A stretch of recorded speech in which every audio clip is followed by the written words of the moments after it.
ایک فیملی میرے ساتھ کاؤنسلنگ میں آنے والی ہے، ان کے ساتھ کچھ ٹیلی فون پہ بات ہوئی، انہوں نے پھر آنا ہے مشورے کے لیے، اور انہوں نے کہا کہ ہمارا مریض عرصہ 22 سال سے شراب پی رہا ہے، اور جب سے رمضان شروع ہوا ہے تو وہ شراب نہیں پی رہا، اور یہ پچھلے کئی رمضان سے ہم ایسا ہی دیکھ رہے ہیں کہ وہ جب رمضان آتا ہے تو وہ شراب چھوڑ دیتا ہے۔ تو ڈاکٹر صاحب یہ رمضان کے بعد کیوں شراب پینے لگتا ہے؟ تو میں نے انہیں بتایا کہ جس وجہ سے وہ شراب چھوڑتے ہیں، جس ریزن سے وہ شراب چھوڑتے ہیں، اس کی ایکسپائری ڈیٹ 30 ڈیز ہے۔ ہر ریزن جس کی ایکسپائری ڈیٹ ہوتی ہے وہ ریزن کوئی بہت زیادہ کارآمد نہیں ہوتا۔ ایک ریزن ہے کہ 30 دن آپ نے شراب نہیں پینی، اس کے پیچھے ایک ریزن ہے، وہ رمضان کا ریزن ہے۔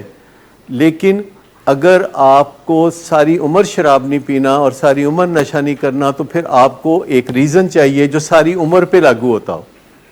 پھر آپ کو ایک ایسا ریزن چاہیے جس کی ایکسپائری ڈیٹ ان لمیٹڈ ہے۔ یہ سمپل سی بات ہے۔ اور آپ میں سے کوئی بتائے گا کہ کون سا ریزن ایسا ہے جس کی ایکسپائری ڈیٹ ان لمیٹڈ ہے، وہ ریزن چلتا رہے گا جب تک آپ زندہ رہیں گے، وہ ریزن رہے گا آپ کے نشہ نہ کرنے کا ریزن؟ وہ کون سا؟ کہ نشے کے لیے انفٹ ہے۔ یہ ایک سمپل سی ریزن ہے کہ نشے کے لیے انفٹ ہیں، اور وہ پرماننٹلی انفٹ ہیں، جیسے ڈائبیٹک انفٹ ہوتا ہے مٹھائیوں کے لیے، اور وہ ساری عمر کے لیے انفٹ ہوتا ہے۔ تو یہ جو میٹابولک ایرر ہے جس کا آپ نے ذکر کیا کہ میٹابولک ایرر ہے، وہ ہمیشہ کے لیے آ چکی ہے۔ جب آپ نشہ کریں گے تو آپ کو مسائل ہوں گے، آپ کی نشے کی ڈوز بڑھے گی، کہ اس کی کوئی ایکسپائری ڈیٹ نہیں ہے، وہ کبھی بھی ٹھیک نہیں ہوگا مسئلہ۔ جو لوگ بھی نشہ کریں گے اس کے آگے چل کے امکان ہے کہ وہ نشے کے مریض بن جائیں گے۔ جب تک وہ نشے کے مریض نہیں بنتے تو ان کی زندگی صرف پسماندہ ہوگی۔ جب وہ نشے کے مریض بن جائیں گے تو ان کی زندگی تباہی کی طرف چلی جاتی ہے۔ اور نشے کا مریض بننے کا مطلب یہ ہے کہ ان کے اندر ایک جسمانی خرابی پیدا ہو گئی ہے جو کہ انہیں نشہ کرنے میں مسائل پیدا کرتی ہے۔ جب وہ نشہ کرتے ہیں تو وہ جسمانی خرابی میگنیٹ کی طرح اور نشہ مانگتی ہے۔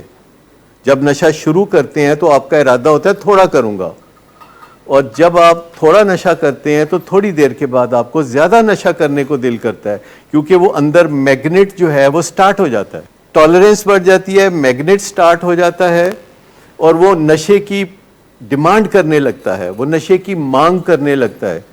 اور جب آپ اور نشہ کرتے ہیں تو اس سے پھر ٹاکسک میٹرز بنتے ہیں، زہریلے مادے بنتے ہیں، کیونکہ جسم میں نشے کے جو معاملات ہیں اس کو سنبھالنے والا نظام خراب ہے، تو زہریلے مادے بنتے ہیں، پھر پیرا ہونے لگتا ہے، پھر شکوک و شبہات ہوتے ہیں۔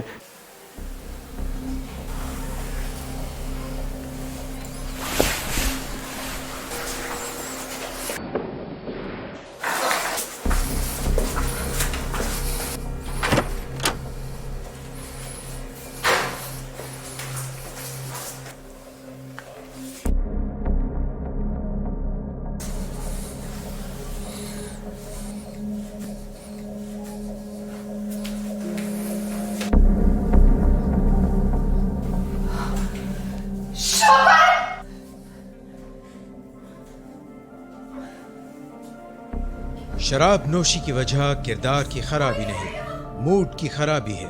شراب نوشی کبھی بھی نشے کی بیماری میں بدل سکتی ہے۔ نشے کی بیماری ہر سٹیج پر قابل علاج ہے۔ مدد حاصل کیجیے، کیونکہ وہ ایسا نہیں کرے گا۔ ولنگ ویز سے مدد حاصل کیجیے، کہیں سے بھی مدد حاصل کیجیے، لیکن فوری مدد حاصل کیجیے۔ جس معجزے کے انتظار میں آپ نے بہت دیر کر دی، اب وہ دستک دے رہا ہے۔ مدد حاصل کیجیے، مدد حاصل کیجیے، مدد حاصل کیجیے۔